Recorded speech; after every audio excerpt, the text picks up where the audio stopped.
Hello friends, कैसे हैं आप सब। उम्मीद है बहुत अच्छे होंगे और ट्वेल्थ क्लास की तैयारी आपकी बहुत अच्छी चल रही होगी। ठीक है, तो जैसे कि आपको पता है कि ये बिहार बोर्ड द्वारा जारी किया गया ऑफिशियल मॉडल पेपर है और ये काफ़ी लंबे पहले से जारी हो चुका था। आपको भी पता है, मुझे भी पता है, परंतु थोड़ा सा सॉल्यूशन मैं लेट से दे रहा हूँ, उसके लिए माफ़ी चाहता हूँ। लेकिन फिर भी मैं आपको विश्वास दिलाता हूँ कि इतना बेस्ट सॉल्यूशन आपको कहीं नहीं मिलेगा। हो सकता है बेशक आपने देखा होगा यूट्यूब पे इसका सॉल्यूशन, लेकिन इससे बेस्ट सॉल्यूशन कहीं नहीं मिलेगा। और जितना क्वेश्चन दिया है ना, उसका डबल क्वेश्चन मैं आपका तैयार कराने वाला हूँ आज। ठीक है, तो हम लोग देखेंगे क्वेश्चन नंबर 36 है। क्योंकि यदि आप चैनल पर नए हैं तो जाकर देखिए, 1 से लेकर 35 तक का सॉल्यूशन मैंने दे दिया है, और बहुत अच्छे से, इतना अच्छे से दिया है कि 1 से लेकर 35 क्वेश्चन में लगभग 100 क्वेश्चन कंप्लीट मैंने कराया है। केवल 35 को दिया है इस पीडीएफ में, लेकिन मैंने कितना कराया है, कम से कम 100 क्वेश्चन कंप्लीट कराया है। इसलिए वीडियो लंबा हुआ होगा, 40 मिनट का लगभग वीडियो है। ठीक है, चलिए, तो आज हम लोग 36 से करेंगे और ये वीडियो भी लगभग 30 मिनट से कम का नहीं होगा, इतना तो आप जान लीजिए। क्योंकि हम लोग सॉल्यूशन यूनिक स्टाइल में करते हैं। ठीक है, अलग तरीके से, पूरे यूट्यूब पे सबसे बेस्ट तरीके से। ठीक है, चलिए आज का पहला प्रश्न देखते हैं। 36 नंबर प्रश्न कह रहा है कि क्लोरोफॉर्म है। क्लोरोफॉर्म है क्या है? प्राइमरी हेलाइड है, टर्शियरी हेलाइड है, ट्राई हेलोजन व्युत्पन्न है या टेट्रा हेलोजन व्युत्पन्न है? तो जो देखिए फ्रेंड, जो क्लोरोफॉर्म होता है ना, उसका आपको पता है सूत्र क्या होता है? CHCl3। क्या होता है? CHCl3। ठीक है, अब देखो यहाँ पे इसमें क्या होता है कि क्लोरोफॉर्म जो है ट्राई हेलोजन व्युत्पन्न है। क्या है? ट्राई हेलोजन व्युत्पन्न। ऑप्शन नंबर सी हो जाएगा, जिसका अर्थ यह हुआ कि इसमें 3 हेलोजन होंगे। कितने हेलोजन होंगे? 3 हेलोजन है। यहाँ देखिए, ये हेलोजन है ना, क्लोरीन 3 है ना, तो ये ट्राई हेलोजन व्युत्पन्न होगा। क्या होगा? ट्राई हेलोजन व्युत्पन्न। अगर यहाँ 2 होता क्लोरीन, चाहे 2 होता तो डाई होता, 4 होता तो टेट्रा होता। ठीक है, चलिए, क्लोरोफॉर्म के बारे में एक और आपको फैक्ट बता दे रहा हूँ जो एग्जाम में आता है। क्लोरोफॉर्म का प्रयोग हम लोग निश्चेतक के रूप में करते हैं। किस रूप में? निश्चेतक। मेरी बातों को ध्यान से सुनिए, ठीक है। क्लोरोफॉर्म का प्रयोग निश्चेतक के रूप में किया जाता है, या बेहोश करने में क्लोरोफॉर्म का प्रयोग किया जाता है। तो कितना क्वेश्चन आपका तैयार हुआ? एक क्वेश्चन क्लोरोफॉर्म वाला और एक क्वेश्चन एक्स्ट्रा में। ठीक है, कि क्लोरोफॉर्म का प्रयोग निश्चेतक के रूप में होता है। चलिए अगला देखते हैं। 36 में कह रहा है कि एथिल ब्रोमाइड की अभिक्रिया सोडियम धातु से शुष्क ईथर में कराने पर क्या बनता है? एथिल ब्रोमाइड की अभिक्रिया सोडियम धातु से शुष्क ईथर में कराने पर क्या बनता है? देखिए, ये एथिल ब्रोमाइड का सूत्र क्या होगा? C2H5Br। क्या होगा? C2H5Br।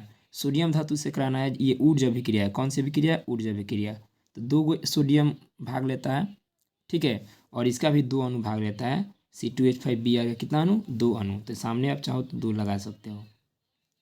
अब देखिए यहाँ पे 2 से जब गुना करोगे तो 2 दूना 4 गो C हो जाएगा और 10 गो H हो जाएगा। C4H10 यानी कि ब्यूटेन। और जो 2 गो Br है ना, वो 2 गो Na के साथ अलग हो जाएगा। ठीक है, तो क्या बनेगा? ब्यूटेन बनेगा। ठीक है, इस अभिक्रिया को क्या कहते हैं? तो इस अभिक्रिया का नाम है ऊर्ज अभिक्रिया। ठीक है, चलिए अगला देखते हैं। 38 में क्या कह रहा है? 38 में कह रहा है कि निम्नलिखित में कौन एलील हैलाइड है? क्या है फ्रेंड्स? Allele halide. तो देखो, एलील हैलाइड क्या होता है? एलील हैलाइड का शर्त होता है कि जो हैलोजन है ना, वह कार्बन कार्बन द्विबंध के, कार्बन कार्बन द्विबंध वाले कार्बन पे हैलोजन होना चाहिए। सॉरी, कार्बन कार्बन द्विबंध के बगल वाले कार्बन पे अगर हैलोजन हो, क्या हो? हैलोजन हो, यानी कि X हो, कोई सा भी, तो इसे कहते हैं एलील हैलाइड। ये देखिए, ये है कार्बन कार्बन द्विबंध, इसके बगल वाले कार्बन ये है, और बगल वाले कार्बन पे यदि हेलोजन हो तो इसे कहते हैं एलील हैलाइड। चेक करते हैं ये वाला कंडीशन कहाँ फॉलो हो रहा है। देखिए यहाँ पे कार्बन कार्बन द्विबंध दिया है, यहाँ पे जरा चेक करते हैं। कार्बन कार्बन क्या दिया है? कार्बन कार्बन, यहाँ देखिएगा, कार्बन कार्बन द्विबंध दिया है, और इसके बगल वाले कार्बन पे क्लोरीन है, यानी कि हेलोजन है। तो ऑप्शन नंबर सी हो जाएगा। इसमें नहीं है वैसे, देखिए, कार्बन कार्बन द्विबंध के बगल वाले कार्बन के बगल वाले कार्बन पे होगा, ये नहीं होगा। ये तो त्रिबंध दे दिया, इसको हटा दो, ये नहीं होगा। अब ये क्या है? तो ये तो आपका आंसर हो गया एलील हैलाइड। और कार्बन कार्बन द्विबंध वाले कार्बन पे ही अगर हेलोजन हो तो इसे कहते हैं विनाइल हैलाइड। क्या कहते हैं? Vinyl halide, VINI, vinyl halide. ठीक है, या CA लगा हो तो क्लोराइड भी कह सकते हैं। तो ये क्या है? ये है आपका एलिल हैलाइड, और इस तरीके से कंडीशन हो तो इसे क्या कहते हैं? Vinyl halide. ठीक, चलिए अगला देखते हैं। 39 नंबर प्रश्न क्या कह रहा है कि ये आपका एल्कोहल है, ठीक है, एल्कोहल है, और उसकी अभिक्रिया हाइड्रोजन हैलाइड से कराते हैं, तो ये बना है आपका। तो हैलोजन अम्लों की क्रियाशीलता का घटता हुआ क्रम क्या है? यानी हैलोजन अम्ल सबसे ज़्यादा क्रियाशील कौन है, उससे कम कौन है, उससे कौन कम है। देखो, हैलोजन अम्ल में सबसे जो ज़्यादा क्रियाशील होता है वो होता है HI। क्या होता है? HI। HI सबसे ज़्यादा क्रियाशील होता है। ठीक है, उसके बाद आपका होता है HBr। कौन होता है? HBr। और उसके बाद क्या होता है? उसको होता है H फ्लोरीन क्लोरीन, उसके बाद HCl होता है। क्या होता है? HCl। ठीक है, तो सबसे ज़्यादा कौन होगा? HI। चेक कर लेते हैं, HI के बाद HBr होना चाहिए। देखो यहाँ पे यहाँ पे ये ऑप्शन नंबर बी करेक्ट है। ठीक है, तो सबसे ज़्यादा HI, उससे थोड़ा कम HBr, उससे थोड़ा कम HCl। ठीक, अगला देखते हैं। अगला कह रहा है 40 नंबर है कि जब एथिल क्लोराइड को AgCN यानी कि सिल्वर साइनाइड के साथ गर्म करते हैं तो मुख्य प्रतिफल है। तो जब एथिल क्लोराइड की विक्रिया हम सिल्वर साइनाइड से करते हैं ना, तो CN जो है ना, ये चेंज हो जाता है NC में, यानी कि आइसोसाइनाइड में, और बनता है एथिल आइसोसाइनाइड। क्या बनता है? Ethyl isocyanide. ठीक, चलिए अगला देखते हैं। अगला कह रहा है कि निम्नलिखित में किसका द्विध्रुव आघूर्ण सबसे अधिक है? द्विध्रुव आघूर्ण सबसे अधिक किसका है, ये आपका क्वेश्चन है। ठीक है, कि द्विध्रुव आघूर्ण सबसे अधिक किसका है, तो ये तो आप याद ही कर लो। याद करने वाला सबसे ज़्यादा द्विध्रुव आघूर्ण किसका होता है? CH3Cl यानी कि मिथाइल क्लोराइड का। ठीक है, चलिए अगला देखते हैं। अगला कह रहा है कि ईथर में केंद्रीय जो ऑक्सीजन है ना, क्या है? ईथर में जो सेंट्रल ऑक्सीजन है उस पर प्रसंकरण कितना है? ईथर में केंद्रीय ऑक्सीजन में प्रसंकरण कितना है? तो देखिए, ईथर क्या है? ईथर का बेसिक फार्मूला हम लिखते हैं R, यहाँ पे लिखते हैं O, और पुनः यहाँ लिखते हैं R। ठीक है, और ईथर में ऑक्सीजन जो परमाणु होता है ना, उस पर होता है 2 लोन पेयर। कितना लोन पेयर? 2 lone pair. तो ये आपका हो गया लोन पेयर।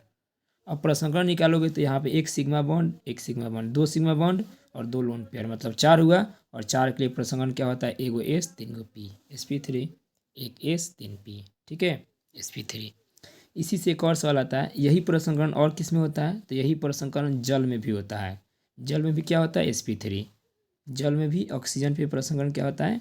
sp3। और कहाँ होता है sp3? मीथेन। आपके क्वेश्चन में पूछा हुआ है, जो मीथेन है, मीथेन में भी प्रसंकरण sp3 होता है। ठीक है, अगला देखते हैं। कह रहा है कि जब फॉर्मलडिहाइड है, क्या है? फॉर्मलडिहाइड है, फॉर्मलडिहाइड CH3MgBr के साथ अभिक्रिया करके बनाता है। तो फॉर्मलडिहाइड देखिए, फॉर्मलडिहाइड जब ये आपका ग्रिग्नार्ड अभिकर्मक हो गया, फॉर्मलडिहाइड जब ग्रिग्नार्ड अभिकर्मक से अभिक्रिया करता है ना, तो बनता है एथिल एल्कोहल। ठीक है, क्या बनता है? Ethyl alcohol. आप याद कर लोगे। और यहीं पे एक और बात ध्यान रखोगे कि फॉर्मलडिहाइड को छोड़कर प्राइमरी एल्कोहल बनता है, तो प्राइमरी एल्कोहल ये है। अगर फॉर्मलडिहाइड को छोड़कर अन्य कोई भी एल्डिहाइड इससे अगर अभिक्रिया करता है, तो उस समय क्या बनता है? उस समय बनता है आपका 2 डिग्री एल्कोहल, यानी कि सेकेंडरी एल्कोहल। ठीक है, और कीटोन अभिक्रिया करेगा इससे तो बनेगा 3 डिग्री एल्कोहल। ठीक है, तो फॉर्मलडिहाइड और ये 1 डिग्री, एसिटल्डिहाइड और प्लस ये 2 डिग्री, और कीटोन प्लस ये 3 डिग्री। ठीक है, अगला देखते हैं। 44 नंबर क्या कह रहा है? देखिए यहाँ पे दिया हुआ है CH3CHOH का IUPAC नाम है। IUPAC नाम है, ये एल्कोहल ग्रुप है। एल्कोहल ग्रुप के अंदर में क्या जोड़ते हैं? आल जोड़ते हैं, आल। इस तरीके से आल, या हिंदी में OL, इंग्लिश में लिखते हैं OL। अब देखो यहाँ पे कितना कार्बन हुआ? 1 कार्बन। गिनोगे तो यहाँ से 1 कार्बन, 2 कार्बन, 3 कार्बन, 3 कार्बन हुआ। तो 3 कार्बन को हम कहते हैं प्रोपेन। और कितना पे आल है? तो 2 पे आल है, तो प्रोपेन 2 आल, प्रोपेन 2 आल। 2 को हम बाहर भी लिख सकते हैं, तो 2 प्रोपेनाल, 2 प्रोपेनाल। तो option number B is the correct answer, B for best. ठीक है, अगला देखते हैं। 45 नंबर प्रश्न क्या कर रहा है? 45 नंबर कह रहा है कि प्राइमरी एल्कोहल के ऑक्सीकरण के पश्चात पहला यौगिक प्राप्त होता है। तो प्राइमरी अल्कोहल के ऑक्सीकरण से एल्डिहाइड मिलता है। क्या मिलता है? एल्डिहाइड। पहला यौगिक क्या मिलता है? एल्डिहाइड। और दूसरा यौगिक अगर पूछेगा तो मिलता है कार्बोक्सिलिक अम्ल। क्या मिलता है? कार्बोक्सिलिक अम्ल। अब थोड़ा बात करते हैं एल्कोहल के बारे में। तो जब प्राइमरी एल्कोहल के ऑक्सीकरण से मिला एल्डिहाइड, तो बताओ सेकेंडरी एल्कोहल के ऑक्सीकरण से क्या मिलेगा? तो सेकेंडरी एल्कोहल के ऑक्सीकरण से कीटोन मिलता है। क्या मिलता है? कीटोन। ये भी एक क्वेश्चन हो गया, इसे भी आप याद रखोगे। ठीक है, इसे भी याद रखोगे कि सेकेंडरी अल्कोहल के ऑक्सीकरण से क्या मिलता है? कीटोन मिलता है। ठीक है, अगला देखते हैं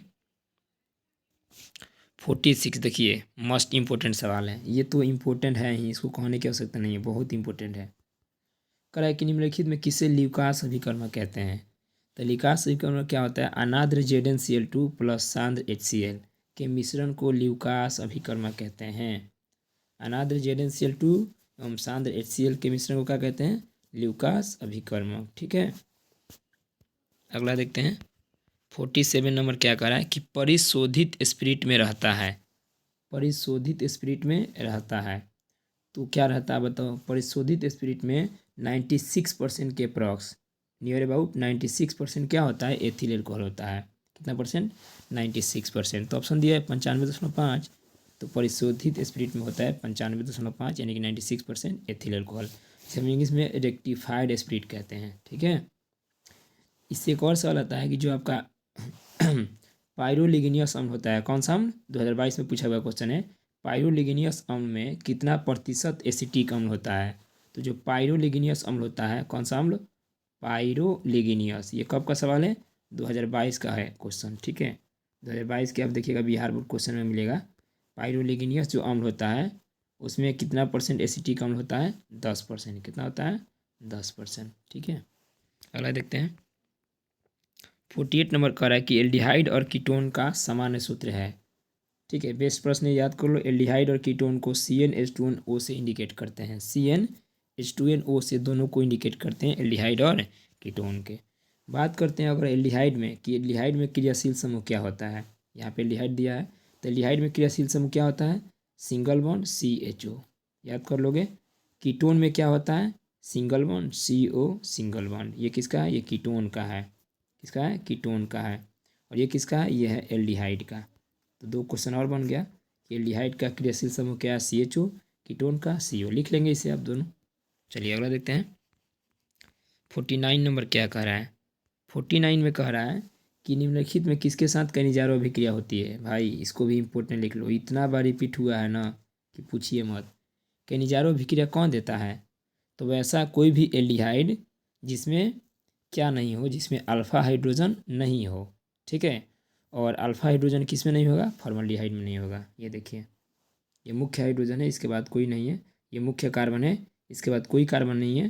तो उस कार्बन से अगर कोई हाइड्रोजन आता तो उसको अल्फ़ा हाइड्रोजन कहते हैं। यहाँ देखोगे तो ये आपका मुख्य कार्बन है, इसके बगल में एक कार्बन है, इस पर हाइड्रोजन है, तो ये सब अल्फ़ा हाइड्रोजन है। ये तीनों अल्फ़ा हाइड्रोजन है। ठीक है, केवल एल्डिहाइड ही देता है, तो याद रखिएगा फॉर्मल्डिहाइड देगा। कौन देगा?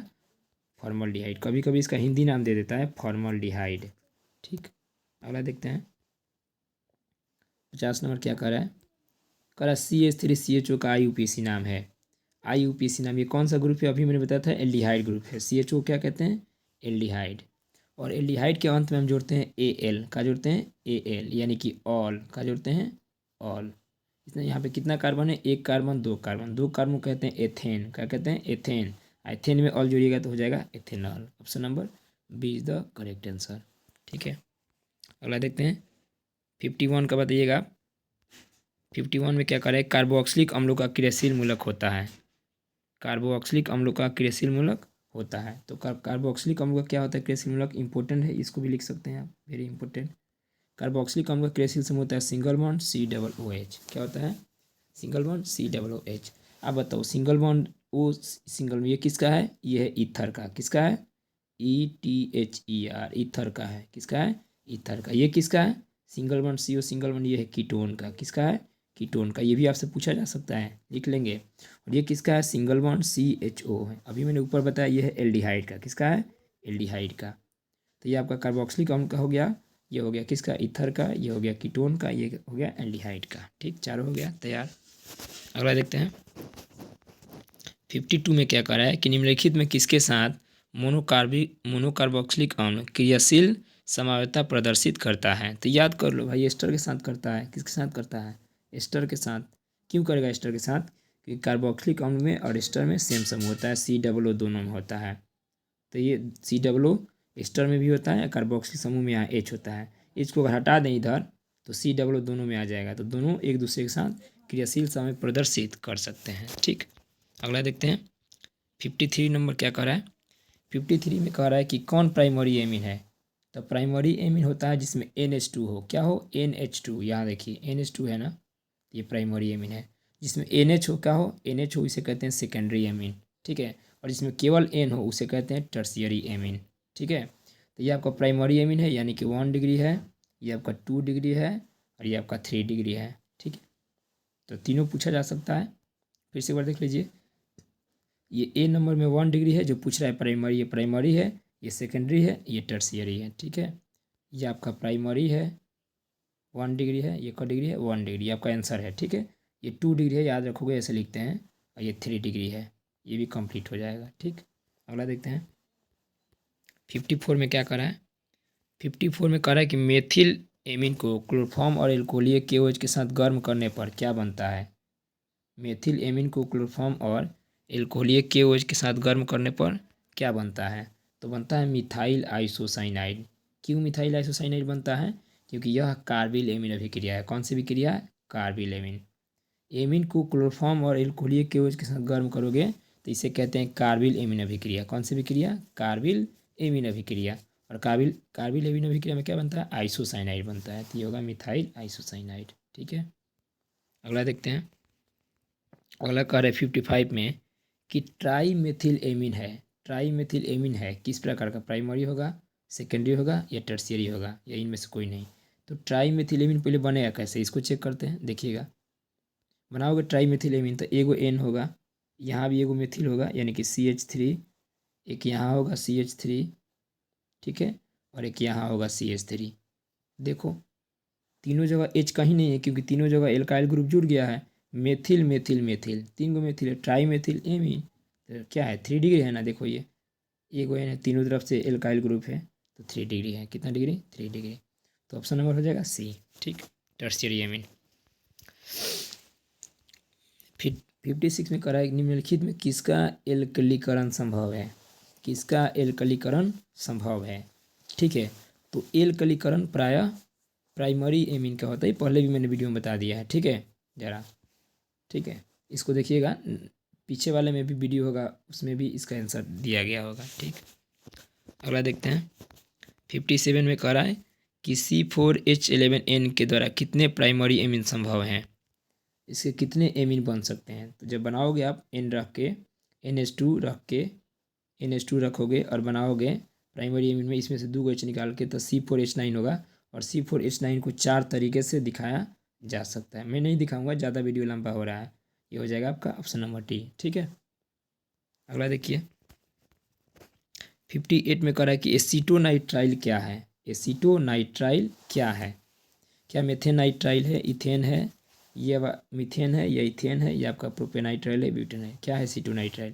तो एसीटोनाइट्राइल हम लोग इथेन नाइट्राइल को ही बोलते हैं। किसको बोलते हैं? Ethane nitrile. सूत्र क्या होता है? तो CH3 और लिखते हैं CH3CN। इसी को हम लोग इथेन नाइट्राइल भी कहते हैं, इसी को हम लोग एसीटोनाइट्राइल भी कहते हैं, और इसी को हम लोग मेथिल साइनाइड भी कहते हैं। क्या कहते हैं? Methyl cyanide. आपने देखा होगा मेथिल साइनाइड, पढ़ा होगा।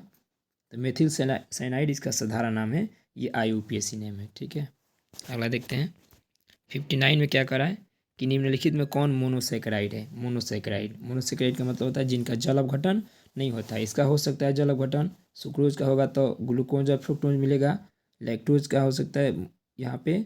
तो मोनोसेकेराइड कौन होता है? तो गैलेक्टोज। ठीक है, अगला देखते हैं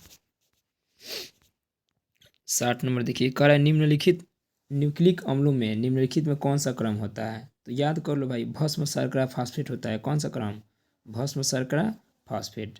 और न्यूक्लिक अम्ल बात करेंगे तो ये 2 प्रकार का होता है। ठीक है, बायो में भी आपने पढ़ा होगा, एक होता है RNA, एक होता है DNA। अब RNA में कौन सा विशिष्ट भस्म है, DNA में कौन सा विशिष्ट भस्म है, ये मैंने ऊपर इसके पार्ट 1 में मैंने बता दिया है। ठीक है, अगर आपको याद है तो कमेंट करके बताइए कि RNA में विशिष्ट भस्म कौन है, DNA में विशिष्ट भस्म कौन है। ठीक है, अगला देखते हैं। 61 में क्या करा है कि विटामिन सी की कमी से कौन सा रोग होता है। तो विटामिन सी की कमी से होता है आपका विटामिन ए की कमी से रतौंधी, बी की कमी से बेरी, सी की कमी से स्कर्वी होता है। कौन होता है, स्कर्वी। ठीक है, यहाँ 4 क्वेश्चन है, चारों याद कर लीजिए। विटामिन ए की कमी से होता है रतौंधी। रतौंधी किसकी कमी से होता है, ये होता है विटामिन ए की कमी से। ठीक है, बेरी बेरी किसकी कमी से होता है, ये होता है विटामिन बी की कमी से। और रिकेट्स किसकी कमी से होता है, ये होता है विटामिन डी की कमी से। और स्कर्वी किससे होता है, ये होता है विटामिन सी की कमी से, जो आपसे पूछा गया है। ठीक है, ध्यान रखेंगे। अगला देखिए, कह रहा है कि कौन आवश्यक एमिनो अम्ल है। आवश्यक अल्फा एमिनो अम्ल है। तो अल्फा एमिनो अम्ल कौन होता है, लाइसिन होता है। कौन होता है, लाइसिन। आप याद रखोगे। स्ट्रक्चर कैसे होता है इसका, होता है NH2CH2COOH, NH2CH2COOH। इसी को हम क्या कहते हैं, क्या कहते हैं, लाइसिन कहते हैं। क्या कहते हैं, लाइसिन। और ये अल्फा एमिनो अम्ल है। ठीक, नेक्स्ट देखते हैं। 63 में क्या कह रहा है कि आधे घंटे में निम्नलिखित में किसके द्वारा स्टार्च को माल्टेज में बदला जा सकता है। तो ये तो ट्रिक्स आप याद रख सकते हैं। स्टार्च को माल्टेज में माल्टेज एंजाइम ही बदलता है। कौन बदलता है, माल्टेज एंजाइम स्टार्च को माल्टोज में बदल देता है। ठीक है, इसी तरीके से एक और आता है क्वेश्चन कि सुक्रोज का जल अपघटन किस एंजाइम के द्वारा होता है। सुक्रोज का जल अपघटन जो होता है किस एंजाइम के द्वारा, तो कमेंट करके बताइए। ठीक है, पढ़ा दिए हैं। अगला देखिए 64 में, निम्नलिखित में कौन प्राकृतिक रबर है। तो प्राकृतिक रबर किसका बहुलक होता है, आइसोप्रीन का होता है। सिस आइसोप्रीन किसका बहुलक होता है, आइसोप्रीन का। ठीक है, प्राकृतिक रबर बहुलक होता है आइसोप्रीन का। ठीक, अगला देखते हैं। 65 में कह रहा है कैप्रोलेक्टम किसका मोनोमर है। मोनोमर का मतलब होता है एकलक। कैप्रोलेक्टम किसका मोनोमर है, यह नाइलॉन 6 का। किसका मोनोमर है, नाइलॉन 6 का मोनोमर है। और ये नाइलॉन 6,6 किसका होता है, तो ये होता है हेक्सामेथिलीन डाईएमीन प्लस एडिपिक अम्ल। इसमें दो चीज़ है, कौन कौन, एक हेक्सामेथिलीन डाईएमीन प्लस एडिपिक अम्ल। इसके दोनों के बहुलीकरण से बनता है नाइलॉन 6। ये बनता है कैप्रोलेक्टम के बहुलीकरण से। ठीक है, तो आंसर हो जाएगा नाइलॉन 6। अगला देखिए 66 में क्या कह रहा है। 66 में कह रहा है कि डेक्रॉन किसका उदाहरण है। तो डेक्रॉन एक प्रकार का पॉलिस्टर है। क्या है, पॉलिस्टर है। याद कर लीजिएगा, डेक्रॉन एक प्रकार का पॉलिस्टर है। ठीक, 67 में कह रहा है क्लोरामीन टी क्या है। क्लोरामीन टी क्या है, तो ये होता है एक एंटीसेप्टिक है। क्या होता है, एंटीसेप्टिक होता है। और इसी तरीके से कहता है कि फिनॉल क्या है। फिनॉल क्या है, ये पूछा हुआ है काफ़ी बार, इंपॉर्टेंट है फिनॉल। तो फिनॉल एक डिसइंफेक्टेंट है। क्या है, डिसइंफेक्टेंट। ठीक है, अगला देखिए, पेंसिलिन का सबसे पहले आविष्कार किसने किया था। तो पेंसिलिन का जो आविष्कार है ना, वो किया गया था एलेक्जेंडर फ्लेमिंग के द्वारा। किसके द्वारा, एलेक्जेंडर फ्लेमिंग, जिसे शॉर्ट फॉर्म में ए फ्लेमिंग लिखता है। ठीक है, अगला देखिएगा 69 में। 69 में कह रहा है फिनॉल का उपयोग किस रूप में होता है। अभी मैंने ऊपर बताया था, इंपॉर्टेंट है, ये बहुत इंपॉर्टेंट है। फिनॉल का उपयोग किस रूप में होता है, तो फिनॉल का उपयोग किया जाता है डिसइंफेक्टेंट के रूप में। किस रूप में, डिसइंफेक्टेंट। और चलिए आज का देखते हैं लास्ट प्रश्न, जो कि मॉर्फिन क्या है। मॉर्फिन क्या है, देखिएगा मॉर्फिन है, मॉर्फिन एक प्रकार का एनाल्जेसिक है। एनाल्जेसिक किसको कहते हैं, दर्द निवारक दवा। दर्द निवारक दवा है मॉर्फिन। क्या है, दर्द निवारक दवा है, मतलब एनाल्जेसिक है। और एक और बात मॉर्फिन के बारे में याद रख लीजिए जाते जाते, कि मॉर्फिन जो है अत्यधिक दर्द के लिए किया जाता है। मतलब बहुत ज़्यादा दर्द होना, असहनीय दर्द, तो उसके लिए हम लोग मॉर्फिन का उपयोग करते हैं। ठीक है, और चलिए ध्यान देंगे। अब इसके बाद क्या बच रहा है, इसके बाद देखिए इसमें बच रहा है इसका जो शॉर्ट क्वेश्चन से, इकाई सेल क्या है, जिन्हें ढन्ना में उजला होता है, ये इसका जो आपको सॉल्यूशन है वो नेक्स्ट वीडियो में मिल जाएगा, यदि आप कमेंट करिएगा तो। ठीक है, बाकी बताइए कि वीडियो कैसा लगा, और जल्दी से इसे शेयर कर देंगे। और इसी तरह ये हमारा सीरीज चलता रहेगा। ठीक है, नेक्स्ट क्लास में इसका सॉल्यूशन लाऊंगा, या फिर कमेंट करके बताइए, या यूनिट 6 का जो मस्ट वीवीआई प्रश्न है शॉर्ट क्वेश्चन, उसको मैं लेके आऊँगा। ठीक है, जो नए हैं उनके लिए एक इन्फॉर्मेशन है, जो कोई भी इस चैनल पर नया है उसके लिए मैं बता रहा हूँ बार बार कि जाके प्ले लिस्ट में जाइए, प्ले लिस्ट, और प्ले लिस्ट में चैप्टर वाइज ऑब्जेक्टिव है, सब्जेक्टिव है, जाके उसको देखिए पूरा शुरू से। ठीक है, तो बस आज के लिए इतना ही, मिलेंगे फिर नेक्स्ट वीडियो में। ओके।